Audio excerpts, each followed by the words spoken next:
Excelência, poderia esse interrogatório ser realizado sem a imagem? Doutora, eu tenho reservado esse benefício apenas àqueles que têm feito acordo de colaboração, né? Então eu não tenho uma base Compreendo. legal, certo? Bem, então nessa ação penal 505, 49, 32, 38, depoimento do senhor Antônio Palocci Filho. Senhor Palocci, o senhor está sendo acusado de um crime pelo Ministério Público Federal. Na condição de acusado, pela nossa lei, o senhor tem o direito de permanecer em silêncio. Se o senhor fizer uso desse direito, também pela nossa lei, isso não lhe traz nenhum prejuízo. Mas essa é a oportunidade também que o senhor tem de falar no processo. Tudo que o senhor falar vai ser considerado para o julgamento. O senhor prefere falar ou o senhor prefere ficar em silêncio? Prefiro falar, Vossa Excelência, o que Certo. for perguntado, e se Vossa Excelência permitir, eu gostaria de, antes de responder a questões, fazer uma breve contextualização dos episódios, se o senhor permitir. Eu, na verdade, em geral, eu faço algumas perguntas e ao final eu dou um espaço para o Como o senhor preferir, fazer qualquer não há declaração problema. adicional Como o senhor que preferir. preferir. Então, se o senhor não se importar, eu Não, preferia tá bom. deixar para o final. Ótimo. Até porque tem algumas questões que talvez acabem ficando prejudicadas pelas minhas perguntas do Ministério Público e dos demais defensores. Ótimo. Mas ao final o senhor pode ficar tranquilo que eu lhe dou um espaço para fazer qualquer declaração, ou qualquer contextualização, qualquer manifestação de defesa. Certo? Ótimo. Embora, o senhor falou assim, embora a sua carreira política seja relativamente notória, só para esclarecer, eu gostaria que o senhor me relatasse a partir de 2002 a sua atividade política.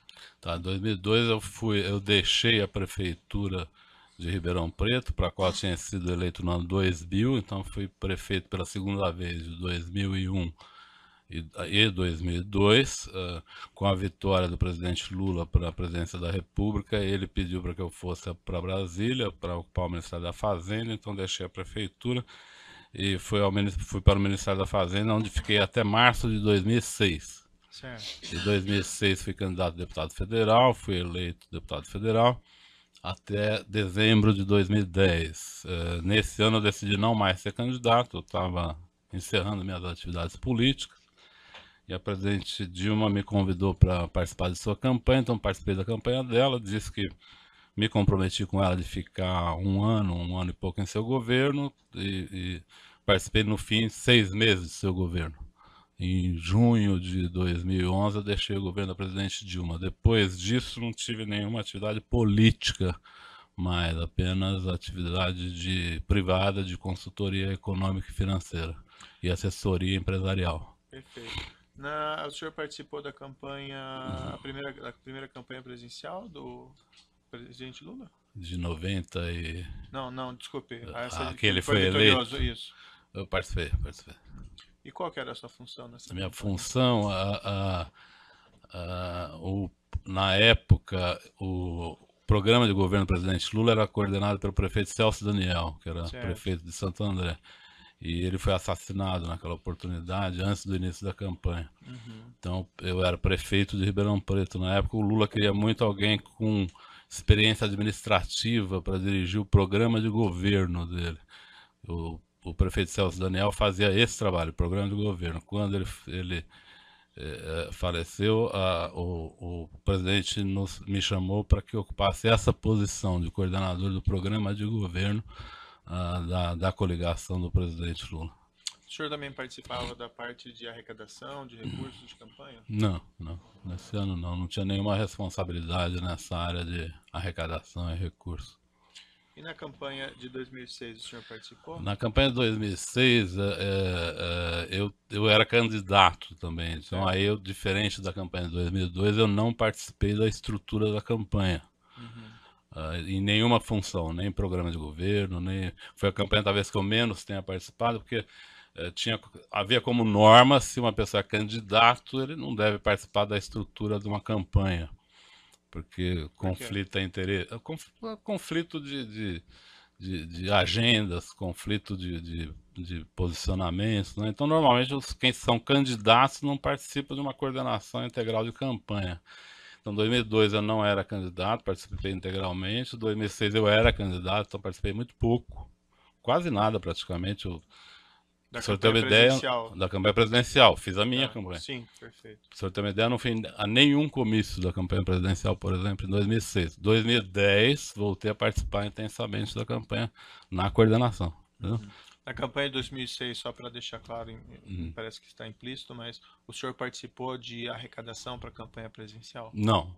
O que aconteceu, e isso aconteceu em 2006, acredito que não em 2002, foi que os tesoureiros do partido ou da campanha às vezes pediam para que eu falasse com o empresário que estava contribuindo, que eles estavam com necessidades, que seria importante se eu pudesse reforçar com um ou outro empresário a necessidade de uma participação maior. Tá? Então, devo ter feito isso sim em 2006, com 2 ou 3 empresas a pedido dos tesoureiros. Mas assim, nunca tive acompanhamento da questão financeira. Como eu disse, em 2006 não tive acompanhamento de nenhuma área, na verdade. Certo. Fiz eventuais atividades da campanha, mas bastante afastado da coordenação dela, diferente de 2002 e 2010.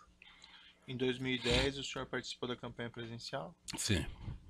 E o senhor fazia o quê? Qual que era a sua função? A minha função era principalmente orientação e coordenação da área de programa econômico. Eu havia sido ministro da Fazenda, então a questão econômica era central na campanha, como em todas as campanhas presidenciais. Então eu trabalhava fundamentalmente a discussão do histórico da saída da crise de 2001, 2002, e principalmente do que seria o mundo e o Brasil depois da grande crise de 2008, que a chamada crise do subprime americana, que atingiu o mundo todo. Então havia toda uma discussão central na campanha de 2010 se os países emergentes conseguiriam escapar daquela grande depressão ou não. Então essa foi a questão central da minha participação na campanha de 2010. O senhor participou da parte arrecadatória na campanha de 2010? Não, eu não fazia parte, não era tesoureiro, não fazia parte da arrecadação, não acompanhava esse tema. E tinha um comitê, além do tesoureiro da campanha, do tesoureiro do partido, que trabalhavam em funções similares, mas com suas particularidades. Existia também aquele comitê financeiro oficial, né, que a lei determina. Certo. Nenhum, nem outro, em nenhuma das 3 situações eu figurava. E de novo, em 2010, em algumas oportunidades, os tesoureiros da campanha pediam para que eu reforçasse com um empresário ou outro uma solicitação de apoio mais ampla, por causa de emergências, de dificuldades de campanha. Então isso eu cheguei a fazer pouquíssimas vezes, na verdade, até porque a campanha a minha atividade da campanha consumia quase integralmente o meu tempo. Quem que era o tesoureiro ou responsável pela parte financeira da campanha em 2010? 2010 é o senhor José de Felipe Júnior. Ele era tesoureiro da campanha eleitoral, ele foi prefeito de Diadema. Na oportunidade, ele tinha sido já deputado federal. Em 2010? 2010. Ele foi responsável pela arrecadação da campanha, foi o tesoureiro da campanha. E o senhor João Vacari tinha algum papel nessa campanha? O João Vacari era tesoureiro do partido. Então o João Vacari, ele era... Uma coisa é a campanha presidencial, o seu tesoureiro se ocupa exclusivamente da candidatura presidencial, né?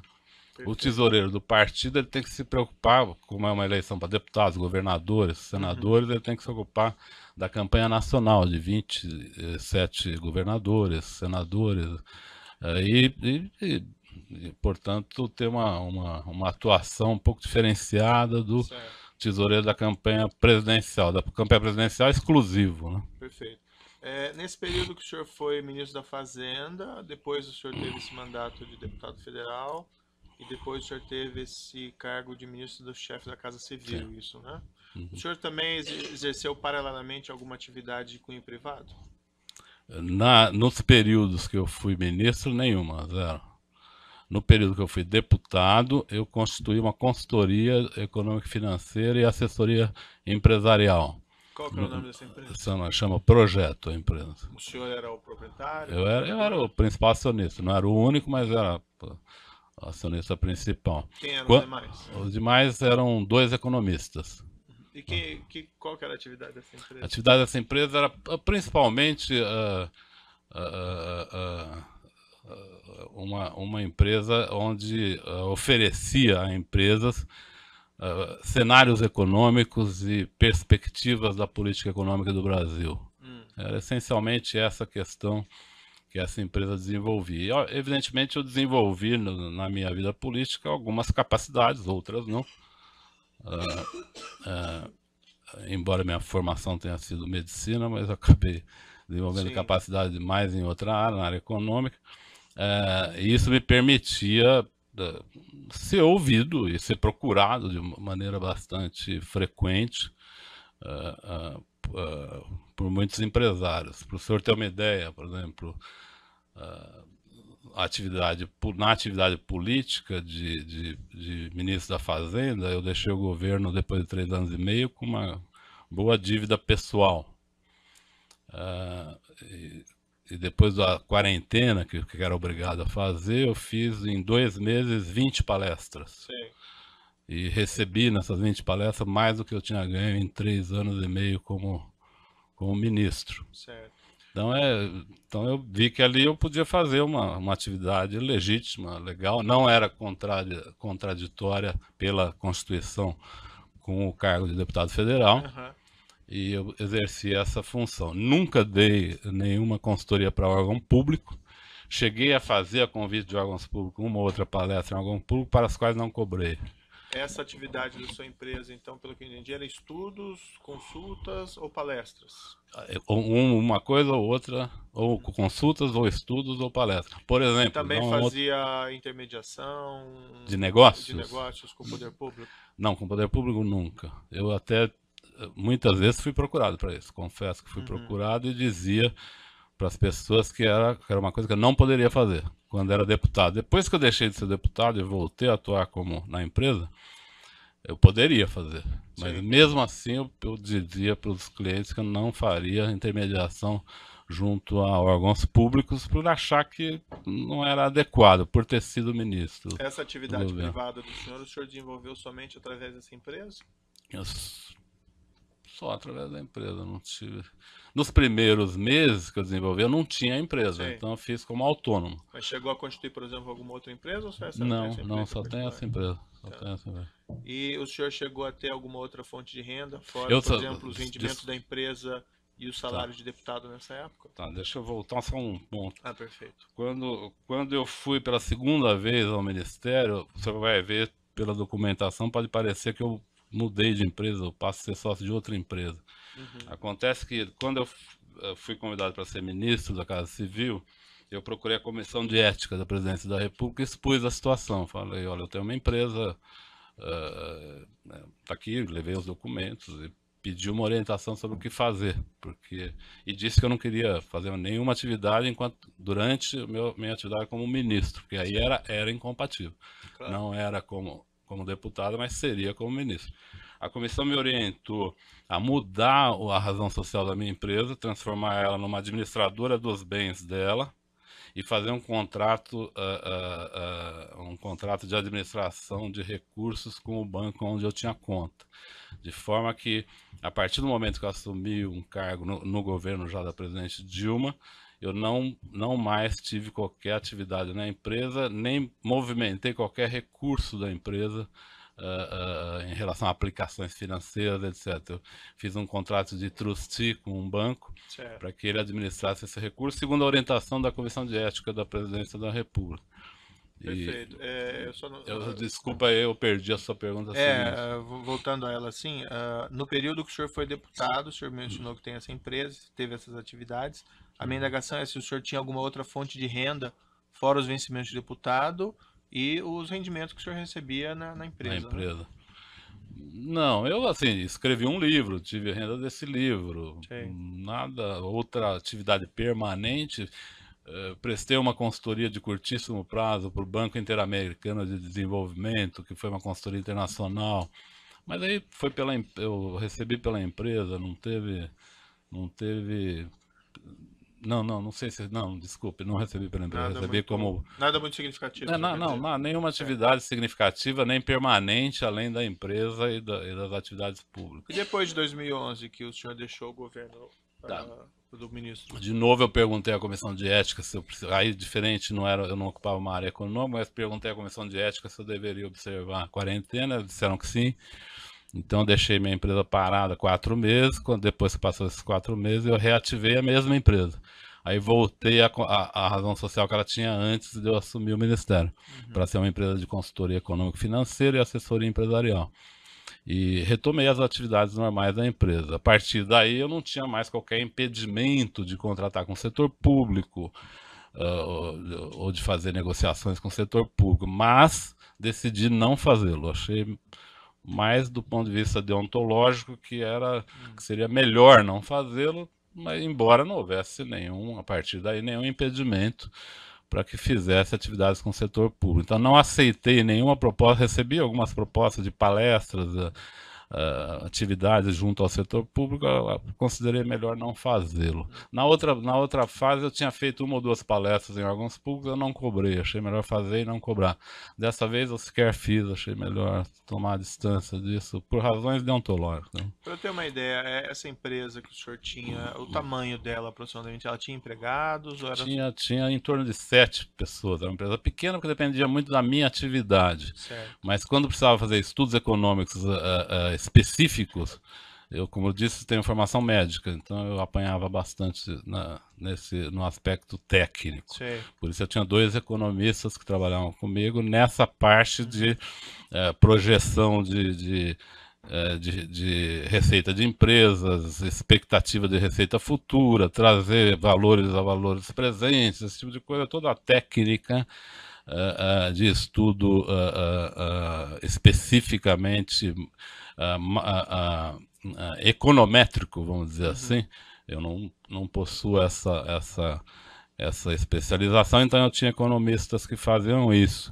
Esses estudos que o senhor fazia, eles eram reduzidos a escrito ou eram um trabalho mais verbal? Como, desculpa? Era feito um estudo, escrito, algum documento? Tinha bastante coisa escrita. Nem sempre era escrito.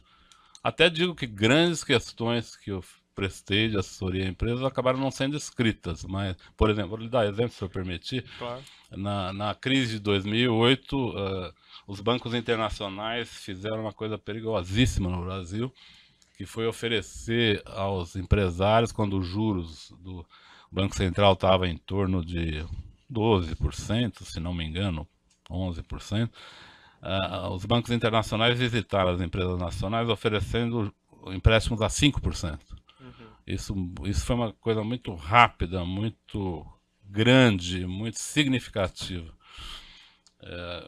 Eu fiquei muito assustado com isso. Eu tentei de diversas formas entender do que se tratava, até que eu fiz com um dos clientes que eu atuava, eu fiz um estudo para ele, porque ele recebeu aquilo, falou, olha, eu tenho uma proposta aqui irrecusável, vou tomar milhões aqui, porque 5% eu nunca mais vou ter na vida.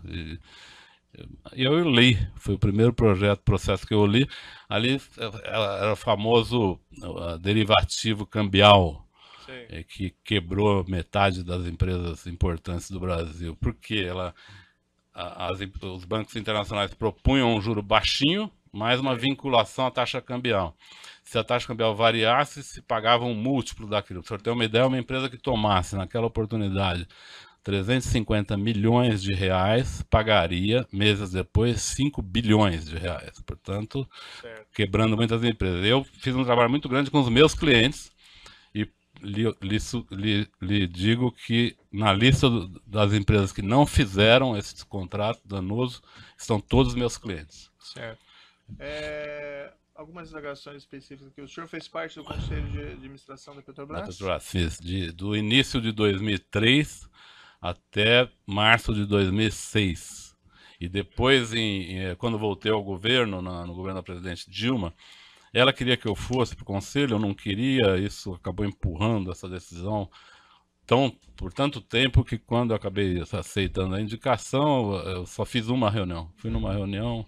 E qual que era a sua posição de conselheiro ou de presidente? Conselheiro do Conselho de Administração, nunca fui presidente do Conselho. Como funcionava assim, essas nomeações de diretores? As nomeações? É. De diretores? Isso. Tá. De diretores, vamos dizer, a primeira vez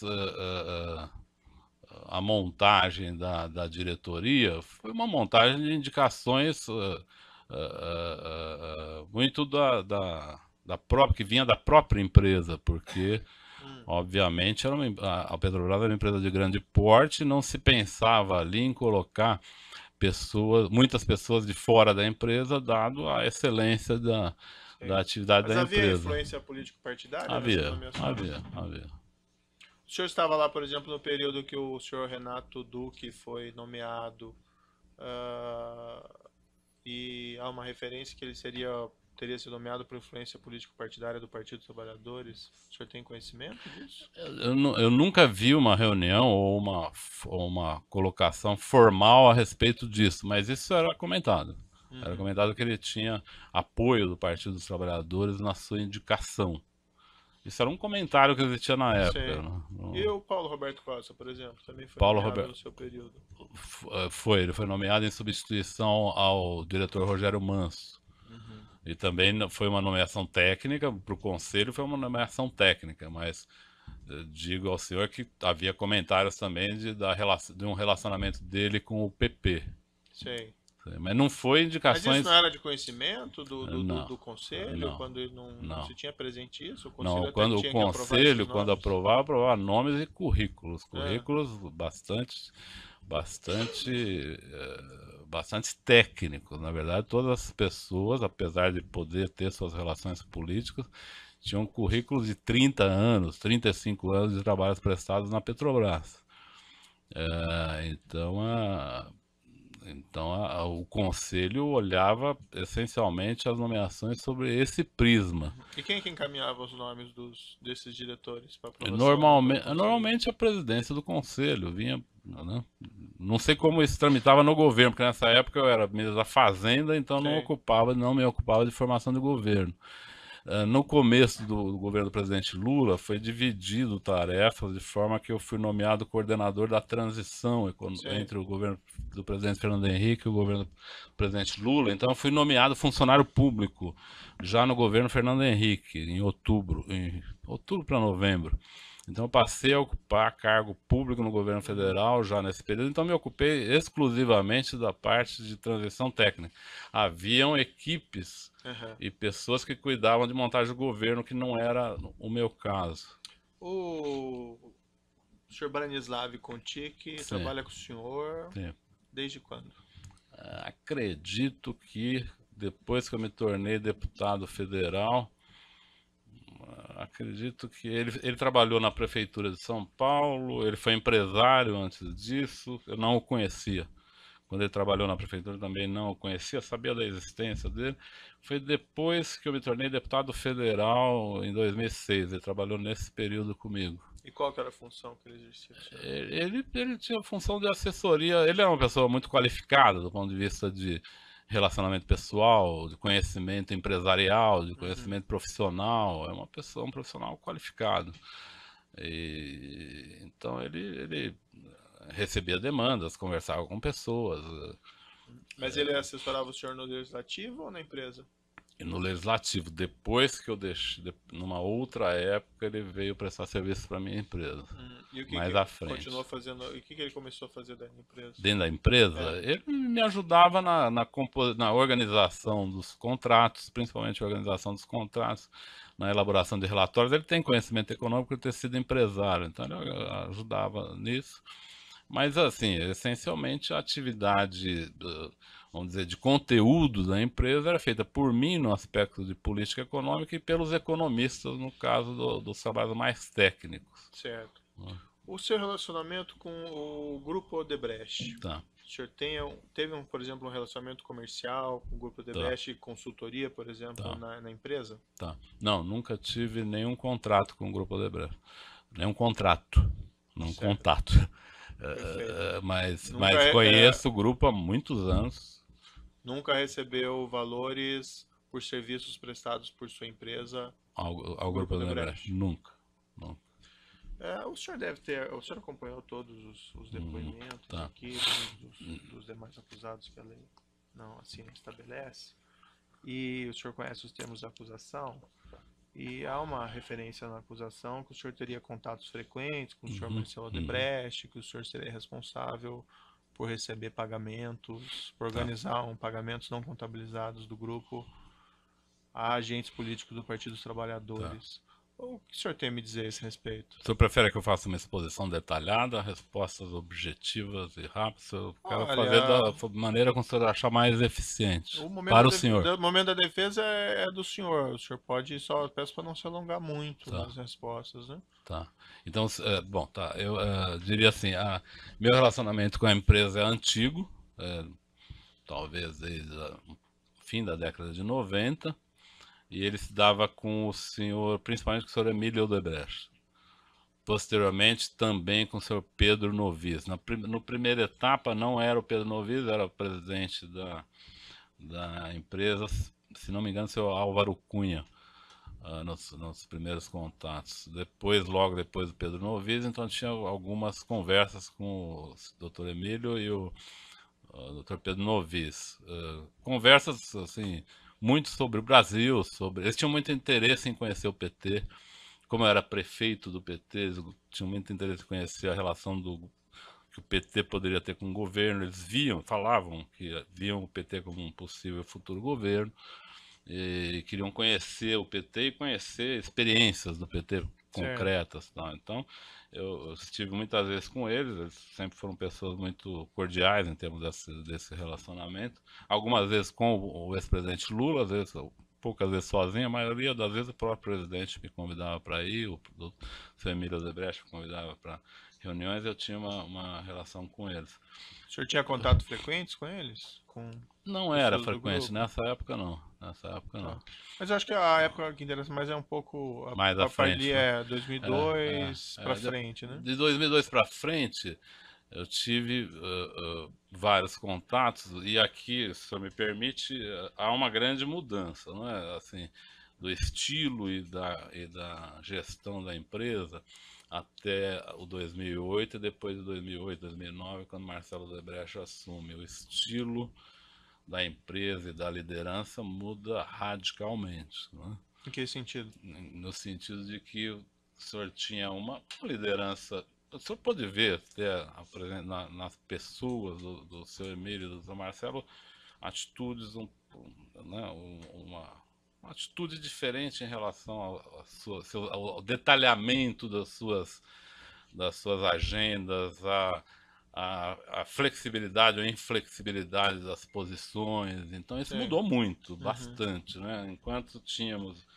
uma empresa que tinha uma discussão sempre de cenários amplos, de Brasil e mundo, perspectivas econômicas, etc. O Marcelo era um guerrilheiro das causas da empresa. Sim. Eu não estou aqui fazendo um julgamento pessoal, Não, entendi. né? É uma Quer dizer, crítica é um pessoal. ótimo pai de família, é uma ótima pessoa. Sei. Não estou fazendo uma crítica pessoal, estou dizendo de estilos. O estilo do Dr. Marcelo era um estilo guerrilheiro das causas da empresa. Então, se em 3 reuniões com o seu Emílio não se tratava de um assunto sequer de interesse da empresa, em 10 minutos com o Marcelo se tratava de 5, 6 questões de interesse da empresa. Ele era muito ativo em relação às metas. E outra coisa que mudou, uma empresa de Emílio Odebrecht faz obras, olha o Brasil a longo prazo, ganha numa, perde na outra. É uma empresa que olha o mundo, está presente parece que em 10, 15 países, é uma coisa assim. Uma empresa de Marcelo olha projeto por projeto, se ele é rentável, se não é rentável. Então, eu queria lhe destacar essa diferença. Eu vou interromper um minuto pelo Tá. tamanho do áudio e a gente já retoma esse depoimento.